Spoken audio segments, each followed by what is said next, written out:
अपने मन में छल कपट भी ना हो, बात बैलेंस में हो, ऐसे नहीं। आपके बाबा ने परसों पिछली कथा में कहा था कि भैया जो जिसकी पराजय हुई है वो भी मेरा है और जिसकी जीत हुई है वो भी मेरा है। और वैसे तो डर के मारे लीपा पोती कर जाएंगे भैया हम काम ले, हम तो नहीं, ये तो नहीं सब खाए भैया हम कुछ गलत बोल गए। महापुरुष के लिए सत्पुरुष के लिए दोनों समान है। एक माता के 2, 3, 4 पुत्र होते हैं, एक की पराजय हो गई एक की जीत हो गई तो माता उस पुत्र को घर से बाहर थोड़ी निकाल दी। समानता का बुहार है जी होता है। माने देखिए सेमरिया भाई मत बटो देते हाँ हाँ है रही है बामे तो असफल हो जाओगे महाराज नहीं उसमें अपने मन को आप अपना परपक्व आप अपना सत्संग घर में भी करोगे कि मैं किस जगह पर कर रहा हूं। अगर मैं 3-4 भाई हैं, एक भाई आया, एक भाई की किसी भाई से नहीं बन रही, मैं तो उदाहरण दे रहा हूं और वो भाई आके मुझसे कह रहा है कि वो ऐसा, अरे यार तुम कितनी गंदी बात करते हो, तुम भी मेरे भाई वो भी मेरा भाई, अब तुम बुराई भी किसकी लेके आएगा भाई की, तो तुमसे बड़ा छोटा आदमी तो कोई हो ही नहीं सकता है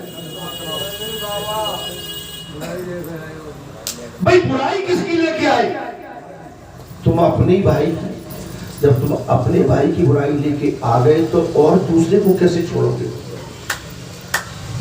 काय महाराज नहीं प्रसन्न नहीं हो, खुश नहीं। तो आप इन सब चीजों से बचिए। आपको जे मैं बहुत गहरा मंत्र दे रहा हूं, वो ऐसा अरे भाई तुम क्या करूं उसको, क्या करूं, फांसी में लटका दूं। अब हम तुम्हारी पन्ने खोलेंगे तो विवाद बढ़ेगा।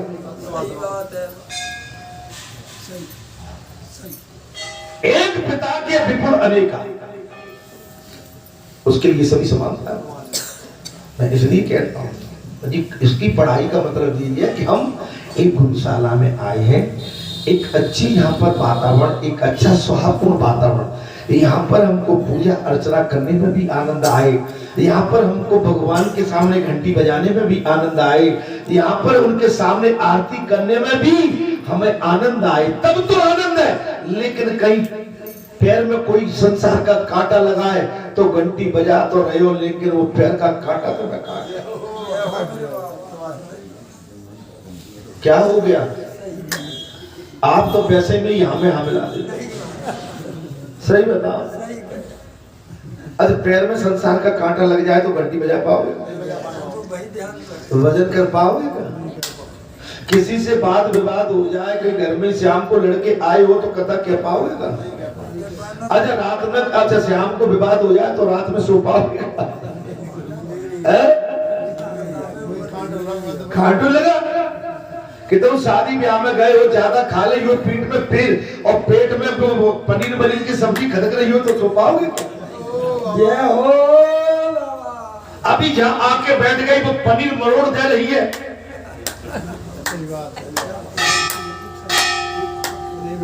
नहीं बैठ पाए। तो मेरा आशय मैं तो संसार के तुम्हें हर पॉइंट से अवगत करा रहा हूं। बिल्कुल आज का युग ऐसा मेरे भाई क्या बुराई की तरफ मत देखो, जब अच्छाई मिलती है उसे पकड़ लो। तुम्हारा हमारा कल्याण किस बात में हो सकता है, किस मार्ग से हो सकता है और किसके माध्यम से हो सकता है, उसको अपना पक्का साथी बना लो, तुम्हारा जीवन सफल हो जाएगा।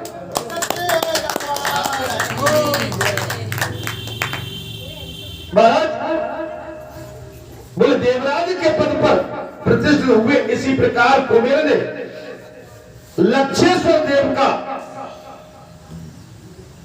आरती अर्चना की है।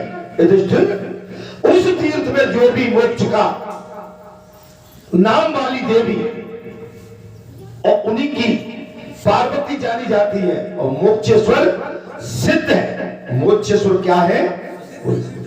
वह देवता और असुर भी मस्तक नवाते हैं,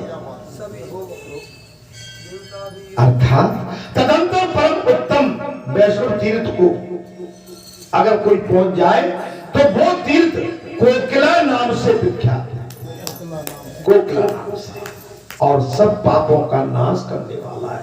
तो बालाजी धाम अभी तक जो पाप जाने अनजाने, अब मैं हर मंगल को कहूंगा तो कहेंगे कि वो तो अगले मंगल तक पाप कर लो फिर हो जाएगा, नहीं।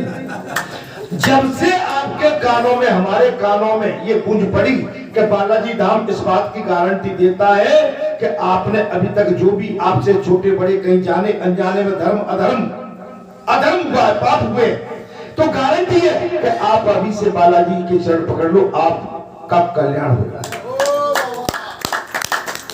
लेकिन आप उन्हें चाह के जाके फिर वही काम करें, अगले मंगलवार को आके फिर वही, नहीं, ऐसे काम नहीं चलेगा। आपको ये पाप वृत्ति छोड़ना पड़ेगी। जो मनुष्य यहाँ परम पवित्र एकादशी व्रत करके दीपमाला को जगाता है, उसकी इस दुखद मृत्यु लोक में पुनः आवृत्ति नहीं होती। एकादशी, अच्छा एकादशी को आदमी सहज में ले जाता है, लेकिन एकादशी का व्रत करना आसान नहीं। अब हम डंड बचाले भी कर रहे हैं, एकादशी का व्रत किया, दुकान पे भी बैठे हुए डंडी मार रहे हैं। मेरी बात को समझना, एकादशी का व्रत करें, मंदिर में भी है। अब मंदिर में कोई आया, पुण्य कुछ जैसे कुछ दिखा, अपना मन खराब हो गया, वो चीज पुण्य ऊपर नीचे कर ली तो फिर व्रत बेकार। व्रत का मतलब होता है त्याग। क्या होता है? अगर एकादशी के दिन हमें कोई दक्षिणा भी देता है तो उसका भी त्याग कर, क्योंकि आप व्रत किस बात का किए? वो कहेंगे कि साहब हम तो इसके अधिकारी हैं, तो फिर व्रत क्यों किया? वही काम करते रहो मेरे भाई। आप समझ लो, आपका बुरा भाव, हमारा बुरा भाव को भाव हमारे उस व्रत में बिगड़ डाले।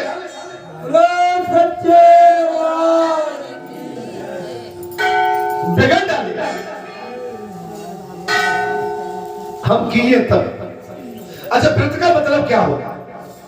आज उस दिन एकादशी है, चलो मैं ऐसे इसको मान लेता हूं, एकादशी है, बोले साहब आज हम अन्न ग्रहण नहीं करेंगे, जी क्या क्यों ना, और जल भी नहीं पिएंगे जब तक, तो फिर भैया जिद दिला लेना क्यों कर रहे हैं? महाराज अरे भाई आप तो होशियार, एकदम मेरी तरफ देखो जरा, और मेरे अनुसार मत कहो, आपका मत क्या बोल रहा है?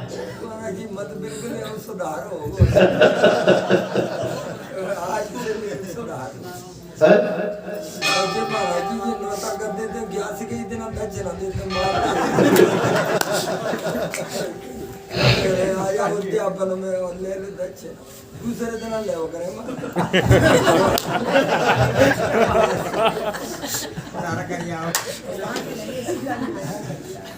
सत्य बात है, वही दिन दक्षिणा देते। नहीं, मैं ब्राह्मणों के लिए विशेष तौर से नहीं कह रहा हूँ, हम आप भी है, कोई दमाग लगता, ये कई चीजें हमारे। व्रत का मतलब होता है कि उस दिन हम निंदा परनिंदा से बचे, किसी बहन बेटी से ज्यादा चर्चा न करें, किसी बहन बेटी का मुंह भी न देखें, माने किसी बहन बेटी की शकल भी न देखें। व्रत का मतलब है एकांत, मुंह भी न देखें, जहां तक कि आप अपनी धर्मपत्नी के नजदीक तक न जाए। बोलो सच्चे दरबार की, तब तो सिद्ध होगा। अब आपके घर में गाय फिर रही है, ये व्रत नहीं। देखिए व्रत का मतलब होता है महाराज साधना। जब हम साधना में हम परिपक्वता नहीं रखेंगे तो हमारी साधना सफल नहीं हो सकती। आपका मन साफ। अच्छा एक बात बता, हमारी माता बहन बेटी तो वैसे ही भाई लक्ष्मी, ये तो चुन चुन चुन मुन मुन मुन मुन नेक पर रोए, नेक पे हंसे, और इनके बहकावे में हम फंस गए चक्कर में। तो भगवान कहते हैं कि उनके मूंछ नहीं है, तुम्हारे मूंछ नहीं। तुम कैसे असफल हो गए भाई? अब मेरी माता बहन बेटियों के मूंछ नहीं है, तुम मूंछ रखे हुए हो, तो तासे तो इन्हें ऐसे कर लो नहीं है। रघुकुल दीत सदा चली आई, प्राण जाए पर वचन न जाए।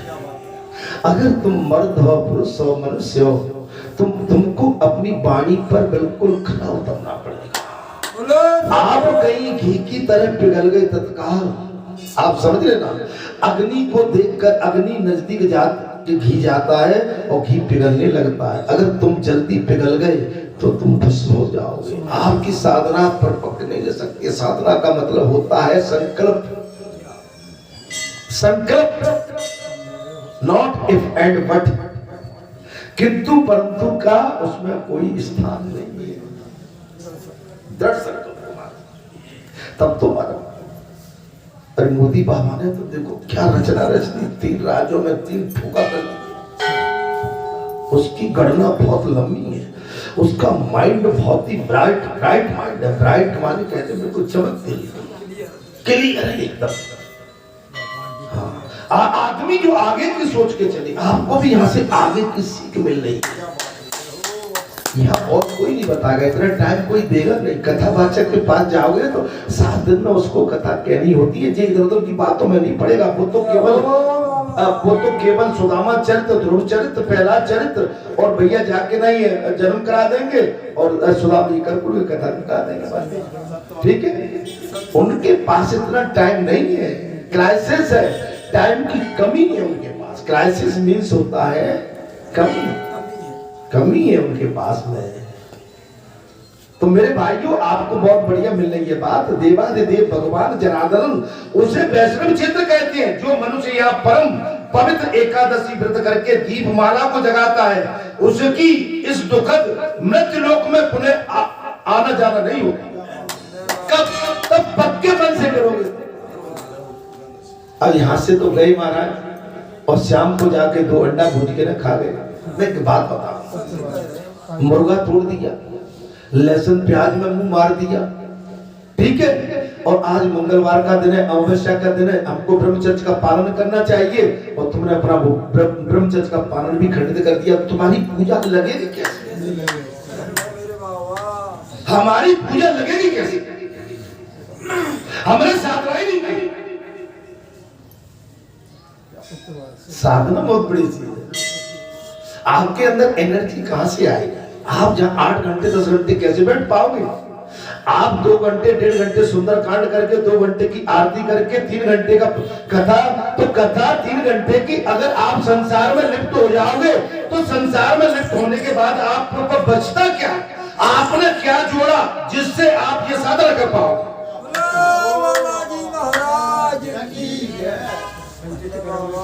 आपने जोड़ा।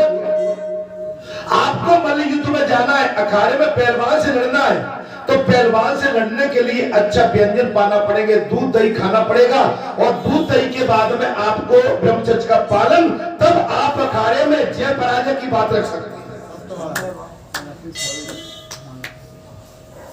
मैं क्या कह रहा? आज 8 घंटे 10 घंटे 5 बजे से 9 बज गए, 4 घंटे, अभी तो 4 घंटे और भी लगेगा। क्या हो? तो आपकी समझ नहीं आ रही भाई। आपका जब तक बिल्कुल मजबूत आपका संकल्प नहीं होगा, इतने टाइम पर उठना, इतने टाइम पर सोना, इतने टाइम पे ये खाना, इतना जल पीना, इतना दूध पीना और इतना अन्न ग्रहण करना, ये आपका एक लिमिट में होना चाहिए। ये नहीं कि मर गए भाई, बिल्कुल नहीं। आपका पेट साफ है तो आपका सब रोग बेकार बाहर है। अगर आपका पेट गंदा है, कुपच है, अपच है, तो 50 बीमारी आपको लग जाएगी। कोई मोटे होने से, मैं आज आपसे कहता हूं, मुझे 2 महीने कथा मत कहने दो और 2 महीने की मुझे छुट्टी दे दो, मैं ग्वालियर में बैठा रहूंगा और 2 महीने में मैं डॉक्टर जैसा कहीं गप्पू बनकर आ जाऊं तो कहना सरकार भूल जाऊंगा 2 महीने। मेरे बाबा वो क्या होगी? चर्बी बढ़ेगी। नहीं, मैं किसी के नहीं कर रहा, मैं एक बात कह रहा हूँ। मैं भी लेट जाऊं, 2 महीने बैठा ही रहूं, कभी करके कहीं ना उठूं, ना बैठूं, ना चलूं। दिनचर्या आपकी बिल्कुल सेट होना चाहिए। आपकी चर्बी न बढ़ पाए, आपकी बॉडी स्लिम होना चाहिए, आपके अंदर फुर्ती, एनर्जिक शरीर होना चाहिए। एनर्जी अगर मौका पड़ जाए तो अभी उठ के जहां से कम बालाजी गेट तक दौड़ भी लग जाए।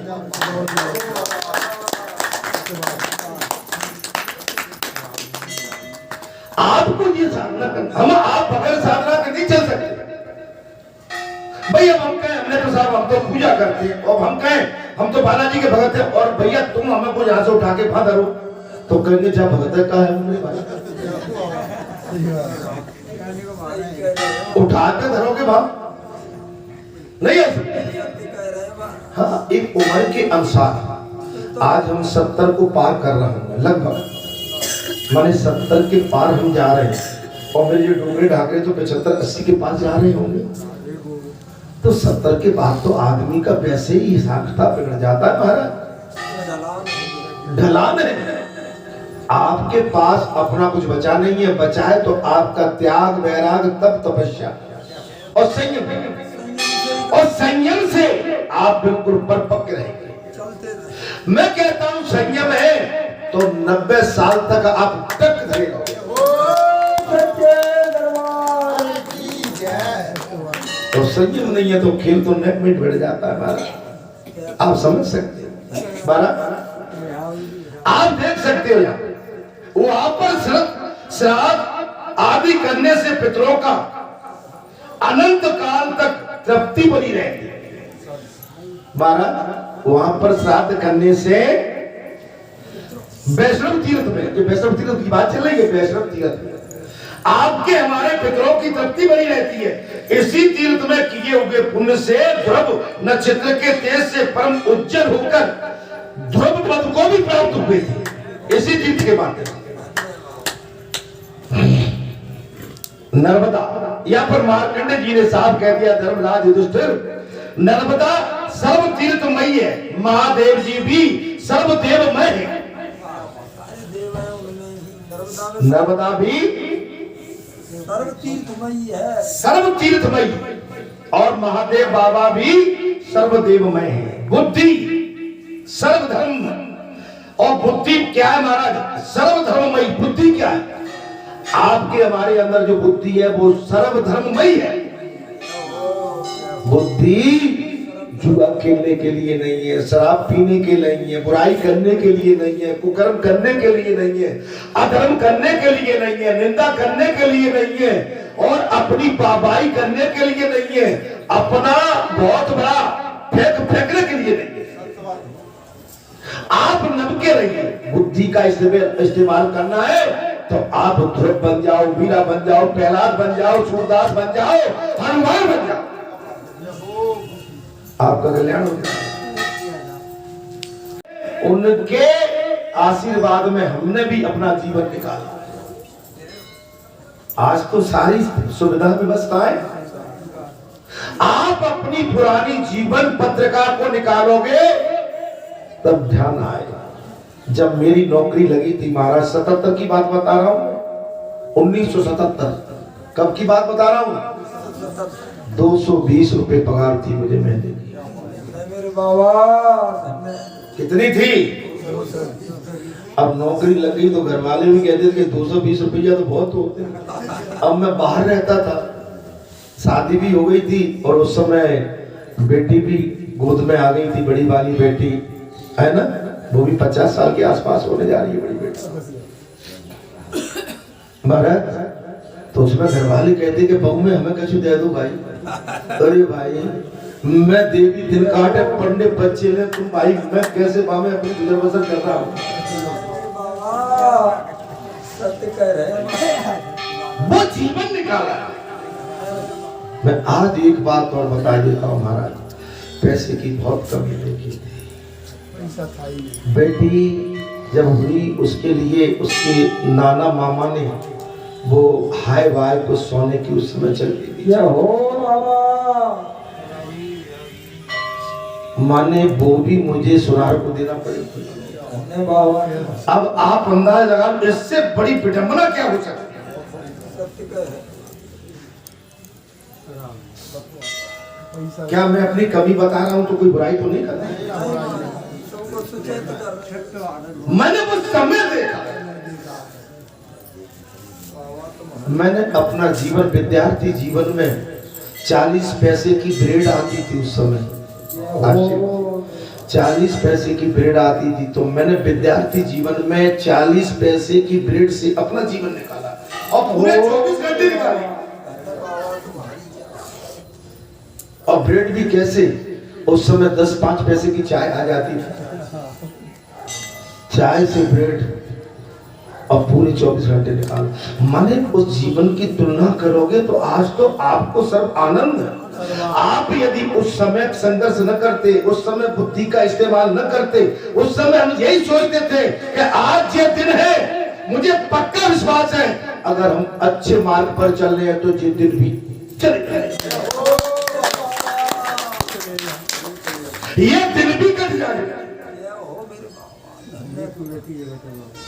ये दिन भी कट जाएगा। इसलिए मैं अपने बैकग्राउंड को कभी नहीं भूलता। बहुत मिलेंगे, लेकिन आपको इन सब चीजों से परे होना पड़ता है। आज हमारे लिए प्लेन है, फ्लाइट है, तो ये हमारे लिए कोई जीवन पर्यंत नहीं है, ये तो एक आकस्मिक है, अचानक है, अचानक व्यवस्था। हाँ, ये हमारा भजन, ये हमारा भजन हमारा नित्य है, ये हमारे कल्याण का मार्ग, असली हमारे कल्याण का मार्ग हमारा भजन है, सत्कर्म है, हमारे आचार विचार है, हमारा संयम है, सावधान है। आप अमेरिका में पहुंच गए तो भाई सूट बूट में थोड़ी घूमोगे। आप कौन हो? हम तो वही है भाई, ठीक है। तेज से परम उज्जवल होकर ध्रुव पद को प्राप्त नर्मदा, और ये सर्व तीर्थमयी है। महादेव जी भी सर्व देवमय है और बुद्धि सर्व धर्ममय है, अर्थात तथा तपस्या, क्षमा और सत्य में पांचों इंद्रियों को वश में करना, ये ब्रह्मचर्य का पालन करोगे तब होगा। ये कब होगा? ब्रह्मचर्य से, जब आप ब्रह्मचर्य का ब्रह्मचर्य का पालन केवल लंगोटी तो है ही, उसके साथ आपकी वाणी, आपका विवेक, आपका खान पीन, आपका उठना बैठना, आपका बात करना, आपकी समझ, आपका तप, आपकी तपस्या, आपका त्याग, आपका वैराग, आपका समर्पित भाव, इफ एंड बट, बिल्कुल जरूरत नहीं है इसमें किंतु परंतु, तब बात चल पाएगी। साफ कह दिया बात। बोले महादेव जी सर्व में है और बुद्धि भी आपकी, हमारी सब में बुद्धि का लिया होगा, बुद्धि से काम, बुद्धि आपके पास है। अच्छा है कि नहीं? अच्छा, बुद्धि है आदमी के पास है। अब बुद्धि का इस्तेमाल आप अच्छे काम के लिए करते हो या गलत काम के लिए? गलत काम के लिए करोगे तो बुद्धि आपकी भ्रष्ट हो जाएगी, और अच्छे काम के लिए बुद्धि को इस्तेमाल करोगे तो सफल हो जाएगा।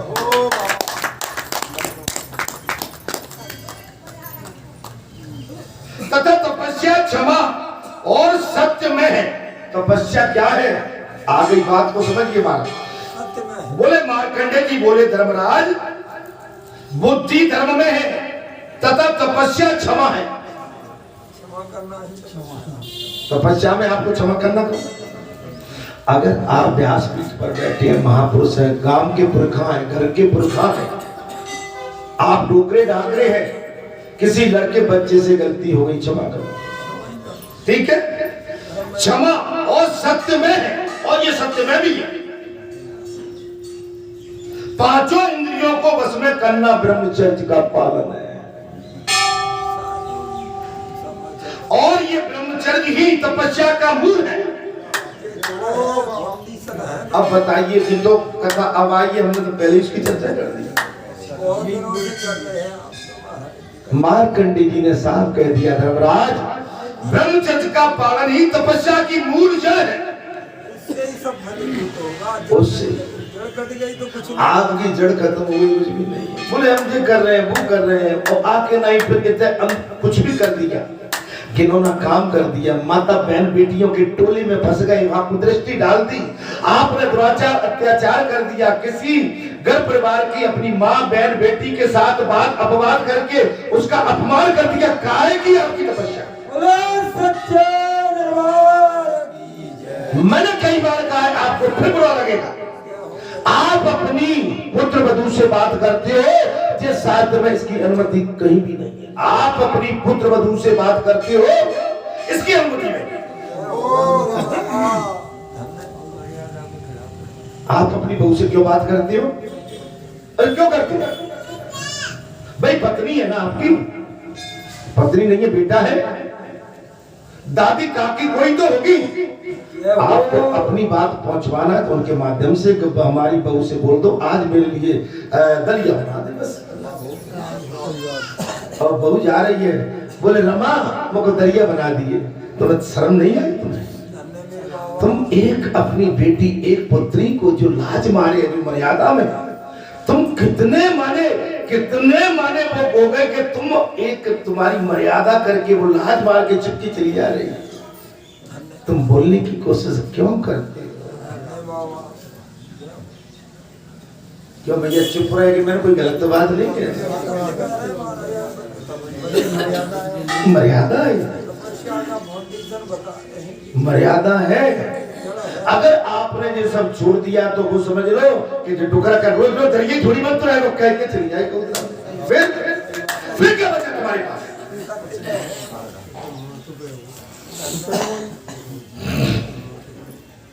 और मैं काम में लगी तो यही पड़ी है